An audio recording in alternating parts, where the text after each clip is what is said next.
ఒకరోజు పెద్ద వర్షాలు పడి ఏంటంటే అది ఆ కాలం అంతా కూడా చాలా పొంగి ప్రవహిస్తుంటుంది. ఇంట్లో వాళ్ళంతా గోల అంటారు, మీరు వెళ్ళకండి ఈరోజు అంటే, నేను స్వామిని దర్శించకుండా ఎలా ఉంటాను, నాకు ఇక్కడ మోకాలు దాకానే కదా నీళ్ళు వస్తానంటాడు. నువ్వు కాలు పెట్టామంటే కొట్టుకుపోతారు, ప్రవాహం అంత ఉధృతంగా ఉంది, ఈ భారీ వర్షాలు పైనుంచి పడి వాగులన్నీ పొంగి ఇది మొత్తం పొంగిపోతుంది వెళ్ళదంటే నేను వినిపించుకోకుండా ఇంకా వాళ్ళు అనుకుంటారు తిరిగి రాడని. ఊళ్ళో ఎవరు అనుకుంటారు తిరిగి నేను దగ్గర కూడా సాగించలేదు.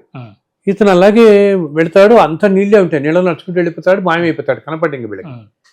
సో ఇంట్లో వాళ్ళందరూ అనుకుంటారు కొట్టిపోయారు, బాధపడతాడు.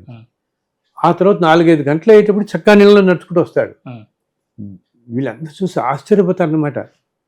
నువ్వు ఎలా వెళ్ళావు, నువ్వు ఏదైనా దొంగలను పట్టుకున్నావా, నువ్వు ఎలా నీకు ఈదటం రాదు, ఈ ప్రవాహంలో నువ్వు వెళ్ళావంటే అసలు అంత ప్రవాహం ఎక్కడుంది, నాకు రోజులాగా మోకాళ్ళ దాకానే నీళ్ళు ఉన్నాయంటాడు.